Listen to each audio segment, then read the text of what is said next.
estuve en las Ajá, elecciones pasadas, me habían invitado, así sí. que sí, Bien, conozco.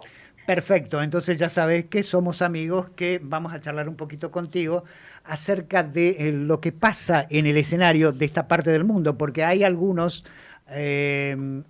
amigos, por denominarlos de alguna manera, que andan diciendo por el mundo que somos enemigos de tal y de cual y somos amigos de tal y de cual, pero no nos preguntaron a nosotros si es que queremos esas amistades o esas enemistades. Y esta parte del mundo es un territorio que, por una larga tradición desde la Guerra de la Emancipación, básicamente son territorios de paz. Esto es tan así como lo percibís vos. Mira, en realidad se dice muchas cosas. A nivel internacional se escucha como, por ejemplo, decir que estamos bien, pero el sentir común de la sociedad dice lo contrario.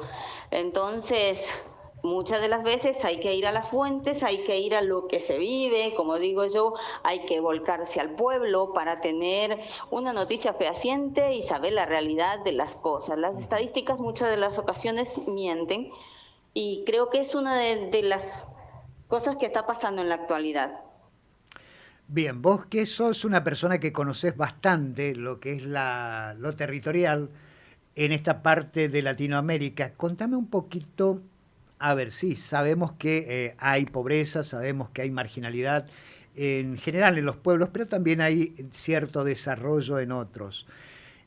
¿Cómo percibís vos el escenario? ¿Hay expectativa de crecimiento? ¿Hay expectativa de compactación de los pueblos? ¿Hay expectativa de lograr algún tipo de unificación, por lo menos en lo comercial, para que esta parte del mundo también pueda desarrollarse y de alguna manera pueda generar algún tipo de expectativa en la población? Primero quiero aclarar que no es que sepa tanto del territorio y de Ujú, Latinoamérica en general. ujú, Soy ujú, una ciudadana común y algo conozco ujú, porque, bueno, primero yendo a mis orígenes, soy oriunda de Ecuador y he ujú. tenido la posibilidad de, gracias a eso, conocer algunas que otras cuestiones en cuanto a lo político y a lo territorial. Y pues en cuestión al desarrollo que se viene avisorando o que nos vienen haciendo creer, particularmente lo veo bastante lejano, utópico, por una sencilla razón de que no podemos estar bien si empezamos a vender y a regalar nuestro patrimonio, nuestro territorio y con decisiones políticas diría yo que bastante alejadas de la realidad del pueblo. Así es que desde ese sentido, el desarrollo me parece, como dijo nuestro representante ejecutivo nacional, que para el 2050 seremos potencia, estaría siendo bastante utópico.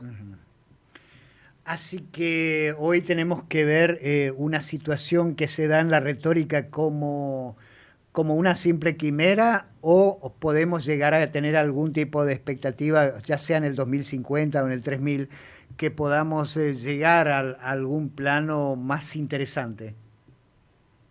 ¿Cuál sería tu opinión? Si nos ponemos Mira, si nos ponemos a analizar en la unión que se podría llegar a dar en Latinoamérica, Ujú, sería la posibilidad de salir adelante. ujú, O sea, hay un pensador, un historiador muy conocido que dice, no, somos un país porque no supimos ser una nación y somos argentinos porque no supimos ser latinoamericanos. ujú. Y eso tendría que ser como un resonante constante en la sociedad en general.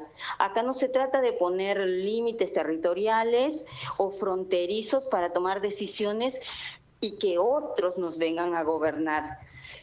Particularmente soy partícipe de que si tenemos una unificación latinoamericana, tenemos todo, tenemos recursos naturales, tenemos decisiones y representantes políticos que nos puedan llevar adelante, pero si hay fuerzas extranjeras o potencias internacionales que tomen decisiones por nosotros, entonces no creo que ni el 2050 ni mucho más adelante por el contrario, las cosas irían empeorando, porque nos hemos convertido prácticamente en el punto deseable de estas dos potencias y es en donde ellos nos manejan como quieren, toman las decisiones que quieren, ponen los gobernantes que quieren y el pueblo está como muy apacible.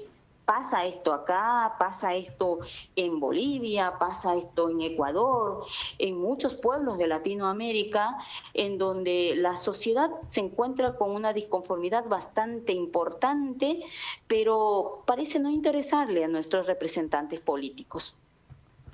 ¿Cómo estás, Guada? Un gusto saludarte y escucharte. Estamos en una parte del mundo en la que gozamos de una heterogeneidad, pero también es una parte del mundo en la que hay mayor desigualdad, ¿no es cierto? Y creo que podrías aportarme vos desde tu lugar como profesora en ciencias de la educación, ¿no? La importancia de la construcción del saber latinoamericano, de que sea distinto al eurocentrismo y que valore nuestra historia, las características de nuestra región y los saberes propios. Tenemos que por ahí dejar de gobernar absolutamente con la lógica y ejemplo de otros lugares del mundo que no comparten las mismas características que poseemos en Latinoamérica. Mira, yéndonos un poquito a la historia y tomando los pensadores latinoamericanos o los pedagogos latinoamericanos más sobresalientes, como Gabriela Mistral, Simón Bolívar, Paulo Freire, ellos partían de lo que se tenía, de la gente, del nativo, de los recursos naturales, y decía que era la única manera de salir a flote.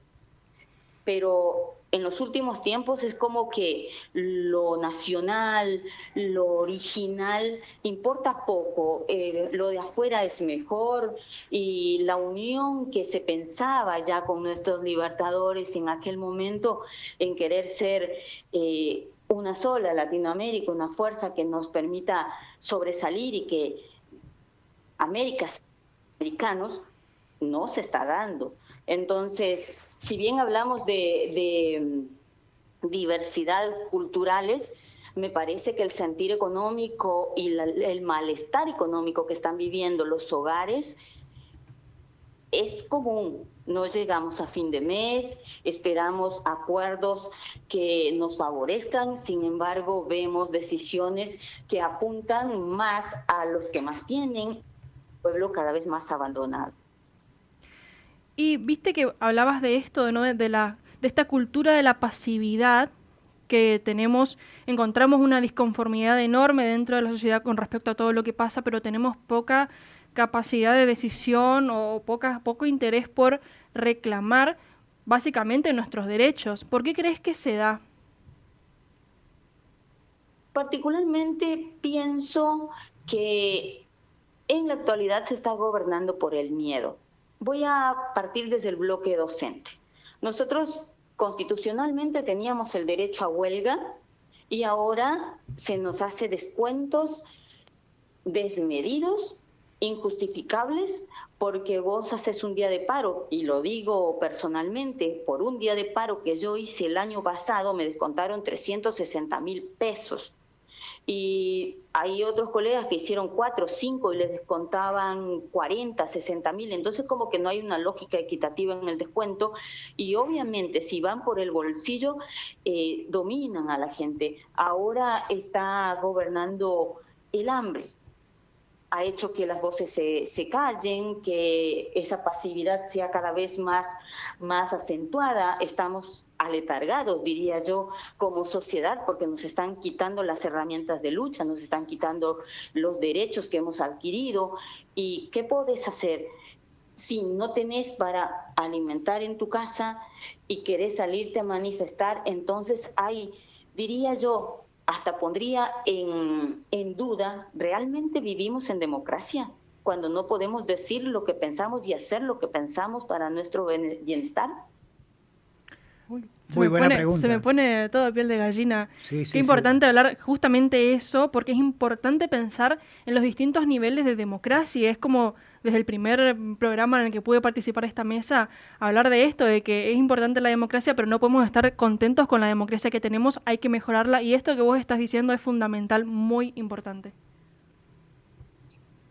Mira, A veces cuando me pongo a pensar en la década del 70, puntualmente en el 76, ¿cómo se gobernaba? Con el miedo, para que no te desaparezcan, no te torturen, no te persigan. Y ahora vivimos en democracia, pero te persiguen, pero te torturan de otra manera. Entonces, estos golpes blandos que viene sufriendo la democracia hace que cada vez la sociedad tenga esa pasividad y ese aletargamiento en el que solamente te queda resistir desde las pocas fuerzas que te deja el mismo Estado y los gobiernos internacionales que imponen sus políticas. Entonces, el saqueo jamás va a ser un beneficio para el pueblo. ¿Quién se beneficia con eso? Ahora, me hace recordar muchísimo, tuve la posibilidad de escuchar y analizar un poco el discurso de Asunción de Donald Trump el 20 de enero del 2025, en donde él llamó a esta época de gobierno la era dorada. Y dijo, Estados Unidos volverá a ser la potencia imparable. Ganaremos guerra y expandiremos territorio. Seremos el reservorio de energía y venderemos al mundo sacando el petróleo de todos los países latinoamericanos.